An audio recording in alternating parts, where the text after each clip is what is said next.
منکر سے کہ جو وہ کرتے تھے. جس معاشرے میں سے یہ نہیں عن المنکر ختم ہو جائے گا پھر معاشرہ پورا کا پورا سڈاس بن جائے گا. یہ تو گویا کہ صفائی ہے. ہر شخص دیکھے، نگاہ رکھے، ایک دوسرے کو روکتا رہے، ٹوکتا رہے، یہ کام غلط ہے، یہ مت کرو. لیکن جس معاشرے سے یہ چیز، یہ احتساب جو ہے یہ ختم ہو جائے گا تو وہ ظاہر بات ہے کہ پھر اس کے اندر خرابی پیدا ہو جائے گی. کانوا لا یتناہون عن منکر فعلوہ لبئس ما کانوا یفعلون. بہت برا طرز عمل تھا جو انہوں نے اختیار کیا. ترا کثیرا منہم یتولون الذین کفروا. ان میں سے بہتوں کو تم دیکھو گے کہ وہ کافروں کی حمایتی بنتے ہیں اور ان کی حمایت خود اپنے لیے تلاش کرتے ہیں. لبئس ما قدمت لهم انفسهم. بہت ہی بری ہے وہ کمائی جو ان کے نفسوں نے ان کے لیے آگے بھیجی ہے. یہ جو کرتوت ہے سارے جمع ہو رہے ہیں اللہ کے ہاں اور ان کا وبال جو ہے وہ ان پر آئے گا. ان سخط اللہ علیہم. اور وہ یہ کہ اللہ تعالیٰ کا غضب ہوگا ان پر. وفی العذاب ہم خالدون. اور وہ عذاب میں ہمیشہ ہمیشہ رہیں گے. وَلَوْ كَانُوا يُؤْمِنُونَ بِاللَّهِ وَالنَّبِيِّ. اور اگر یہ ایمان لے آتے اللہ پر اور نبی پر. وَمَا أُنزِلَ إِلَيْهِ. اور جو کچھ ان پر نازل کیا گیا یعنی قرآن حکیم. مَتَّخَذُوهُمْ أَوْلِيَاءَ. تو انہوں نے ان کافروں کو پھر اپنا اولیاء نہ بنایا ہوتا. وَلَكِنَّ كَثِيرًا مِّنْهُمْ فَاسِقُونَ. لیکن اکثریت ان کی جو ہے وہ نافرمانوں پر مشتمل ہے.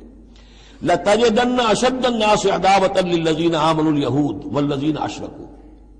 یہ بہت اہم آیت ہے. تم پاؤ گے اہل ایمان کے حق میں شدید ترین دشمن یہود اور ان کو کہ جو مشرک ہیں. مشرک مکہ وہ بھی تھے لیکن واقعہ یہ ہے کہ ان کی دشمنی بھی کم سے کم یہ کہ کھلی تھی، ظاہر تھی، باہر تھی، سامنے سے حملہ کرتے تھے. لیکن یہ کہ بدترین دشمنی جو تھی آستین کے سانپ بن کر اور سازشی انداز میں نقصان پہنچانے میں ان سے کہیں بڑھ گئے یہود. لَتَجِدَنَّ أَشَدَّ النَّاسِ عَدَاوَةً لِّلَّذِينَ آمَنُوا. اہل ایمان کے حق میں عداوت اور دشمنی کے اعتبار سے تمام انسانوں میں سب سے شدید تم پاؤ گے الیہود، یہود کو، والذین اشرکوا. آج بھی ہنود اور یہود ادھر ہنود ہیں اس لیے کہ اس قسم کا شرک تو اب صرف ہندوستان میں رہ گیا اور کہیں رہا ہی نہیں. ہندوستان کے بھی صرف نچلے طبقے میں رہ گیا ہے، عام طور پر اوپر کے طبقے میں نہیں ہے. لیکن یہ کہ بہرحال اب بھی یہود اور ہنود کا گٹھ جوڑ ہے. وَلَتَجِدَنَّ أَقْرَبَهُمْ مَوَدَّةً لِّلَّذِينَ آمَنُوا الَّذِينَ قَالُوا إِنَّا نَصَارَىٰ. اور تم لازماً پاؤ گے قریب ترین ان میں سے مودت کے اعتبار سے، محبت کے اعتبار سے، دلجوئی کے اعتبار سے اہل ایمان کے حق میں ان لوگوں کو جنہوں نے یہ کہا کہ ہم نصارہ ہیں. اور یہ واقعہ ہے کہ یہ سیرت النبی صلی اللہ علیہ وسلم سے ثابت ہے کہ جس قسم کی دشمنی یہودیوں نے کی اس وقت عیسائیوں نے نہیں کی. حضرت نجاشی نے مسلمانوں کو پناہ دی. مقوقس شاہ مصر نے بھی حضور کی خدمت میں ہدیے بھیجے. ہرقل نے بھی حضور کا جو نامہ بر گیا تھا اس کی عزت کی، احترام کیا. چاہتا بھی تھا کہ اگر میری پوری قوم مان لے تو ہم اسلام قبول کر لیں. نجران کے عیسائی آئے، مان کر تو نہیں گئے لیکن یہ کہ وہ میں آپ کو بتا چکا ہوں کہ بڑے بھائی نے چھوٹے کو ڈانٹا اور کہا کہ یہ تو ہے تو نبی ہی، ہم نہیں، لیکن ہم کیا کریں، ہمارے پاؤں میں جو ہے وہ سونے کی زنجیریں پڑی ہوئی ہیں رومی بادشاہوں کی طرف سے، ہمارے یہ اعزازات اور مفادات ختم ہو جائیں گے. لیکن ان کی طرف سے جس کو کہا جائے کہ کوئی بٹر مخالفت، کوئی سخت جو ہے وہ نہیں ہوئی، جبکہ یہود کی طرف سے شدید ترین دشمنی ہوئی. ذالک بأن منہم قسیسین و رہبان. اور یہ اس لیے ہے کہ ان میں ہے موجود عالم بھی اور درویش بھی، یعنی ان میں علماء حقانی بھی ابھی موجود تھے اور ان میں درویش بھی جو واقعی اللہ والے تھے وہ بھی موجود تھے. بحیرہ راہب تھا جس نے حضور کو پہچانا ہے بچپن کے اندر. اسی طریقے سے آپ کو معلوم ہے کہ جن کی تصدیق جنہوں نے کی ہے سب سے پہلے ورقہ ابن نوفل، تو وہ عیسائی ہو کر آ گئے تھے نا، تھے تو عرب کے رہنے والے لیکن یہ کہ وہ حق کی تلاش میں شام گئے اور عیسائیت اختیار کی تھی. کانا یکتب التوراۃ بالعبرانیہ. وہ عبرانی زبان میں تو تورات لکھا کرتے تھے. انہوں نے تصدیق کی کہ ہاں یہ وہی ناموس ہے کہ جو ہے محمد آپ پر نازل ہوا جو کبھی موسیٰ اور عیسیٰ پر نازل ہوا تھا. تو ان کے اندر قسیس تھے، رہبان تھے. وَأَنَّهُمْ لَا يَسْتَكْبِرُونَ. اور یہ اس لیے ہے کہ وہ استکبار نہیں کرتے، تکبر نہیں کرتے. اب نہیں ملیں گے آپ کو یہ دور ختم ہو چکا ہے. یہ کہ اس وقت کے دور کی بات ہے جبکہ قرآن نازل ہو رہا تھا. اس کے بعد جو صورت بدلی ہے، پھر کروسیڈز کے اندر جو وحشت اور بربریت جو ہے عیسائیوں کی طرف سے آئی ہے اور عیسائی علماء نے اور ان کے مذہبی پیشواؤں نے جس طریقے سے کہ خون کی ہولی کھیلی ہے اور کھلوائی ہے اپنی قوم سے، وہ تو واقعہ یہ ہے کہ تاریخ کا بہت ہی بدنما داغ ہے. وَإِذَا سَمِعُوا مَا أُنزِلَ إِلَى الرَّسُولِ. اور جب انہوں نے سنا وہ چیز کہ جو رسول پر نازل کی گئی تھی. یہ اصل میں ایک وفد آیا تھا 70 افراد کا کہ جو آیا تھا وہ حبشہ سے، کچھ نو مسلم تھے جو وہاں پر گئے تھے صحابہ، وہ ہجرت کر کے کچھ عرصے رہے تو ان کے ذریعے سے کچھ لوگوں تک اسلام پہنچ گیا تھا۔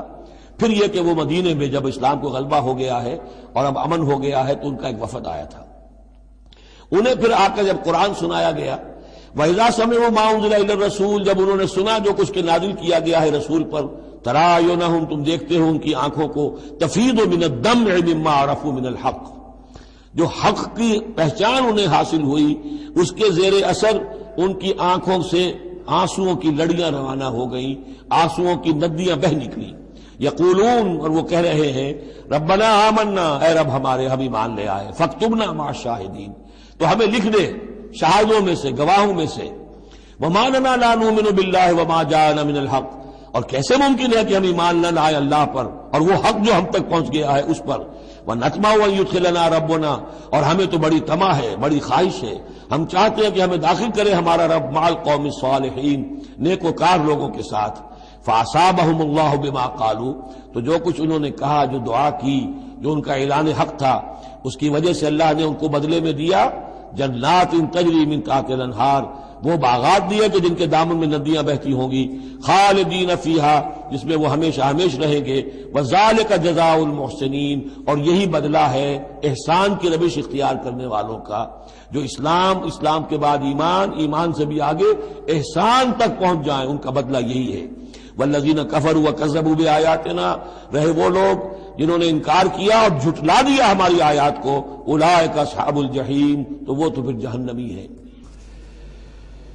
یا ایھا الذین آمنوا لا تحرموا طیبات ما احل اللہ لکم ولا تعتدوا ان اللہ لا يحب المعتدین، صدق اللہ العظیم۔ شرائع سماویہ میں کھانے پینے کی چیزوں میں حلت و حرمت، تحلیل و تحریم جو ہے، یہ بہرحال ایک اہم موضوع ہے۔ یہ موضوع آپ کو یاد ہوگا سورہ بقرہ سے چل رہا ہے مسلسل، کہ مشرکانہ اوہام کی وجہ سے ان کے ہاں بہت سی چیزوں کے بارے میں نسل بعد نسل کچھ چیزیں ذہنوں میں بیٹھ گئی تھی کہ یہ چیزیں حرام ہیں، اور یہ کہ اس قسم کی چیزیں جو ہیں پھر ذہنوں سے، دلوں سے، مزاجوں سے نکلنے میں بہت وقت لیتی ہیں اور بار بار جو ہے اس کی طرف توجہ دلانی پڑتی ہے۔ فرمایا یا ایھا الذین آمنوا، اہل ایمان، لا تحرموا طیبات ما احل اللہ لکم، نہ حرام ٹھہرا لو ان پاکیزہ چیزوں کو جنہیں اللہ نے تمہارے لیے حلال ٹھہرایا ہے، ولا تعتدوا، اور حد سے تجاوز نہ کرو۔ یہ بھی ہوتا ہے کہ کچھ لوگ اپنے تقویٰ کے جوش میں اور بہت زیادہ نیکی کے جذبے میں بھی بہت سی چیزیں کہ جو حلال ہیں ان کو اپنے اوپر حرام کر بیٹھتے ہیں۔ ان اللہ لا يحب المعتدین، یقیناً اللہ تعالی حد سے تجاوز کرنے والوں کو پسند نہیں کرتا۔ وَكُلُوا مِمَّا رَزَقَكُمُ اللَّهُ حَلَالًا طَيِّبًا، کھاؤ ان چیزوں میں سے جو تمہارے رب نے تمہیں دی ہیں، اللہ نے دی ہیں، جو حلال بھی ہیں طیب بھی ہیں، حلال ہوں قانونی طور پر، صاف ستھری ہوں، پاک ہوں۔ وَاتَّقُوا اللَّهَ الَّذِي أَنتُم بِهِ مُؤْمِنُونَ، اور اس اللہ کا تقوی اختیار کیے رکھو کہ جس پر تمہارا ایمان ہے۔ لا يؤاخذكم اللہ باللغو فی ایمانکم، یہ قسموں کے سلسلے میں سورہ بقرہ میں بھی بات آئی تھی، اب آخری حکم آ رہا ہے۔ اللہ تعالیٰ مواخذہ نہیں کرے گا تم سے تمہاری قسموں میں سے جو لغو ہوتی ہے، بغیر کسی مقصد کے، بغیر کسی ارادے کے، واللہ باللہ تکیہ کلام کے طور پر استعمال کرنا، جو عربوں کی خاص عادت تھی اور آج تک ہے۔ تو اس کو ظاہر بات ہے کوئی نہیں سمجھتا کہ یہ قسم کھا رہا ہے، یہ تو گویا کہ ان کا تکیہ کلام ہے، تو اس پر مواخذہ نہیں ہے۔ وَلَٰكِن يُؤَاخِذُكُم بِمَا عَقَّدتُّمُ الْأَيْمَانَ، لیکن اللہ مواخذہ کرے گا ان چیزوں پر کہ جو تم نے قسم باندھی ہے، عقدتم، اب اس میں تاکید باب تفعیل ہے، پورے اہتمام کے ساتھ تم نے ایک بات طے کی ہے اور اس پر قسم کھائی ہے۔ فَكَفَّارَتُهُ، اب اگر ایسی قسم کو توڑنا ہو تو اس کا ایک کفارہ ہے۔ فَكَفَّارَتُهُ إِطْعَامُ عَشَرَةِ مَسَاكِينَ مِنْ أَوْسَطِ مَا تُطْعِمُونَ أَهْلِيكُمْ، اس کو کھانا کھلا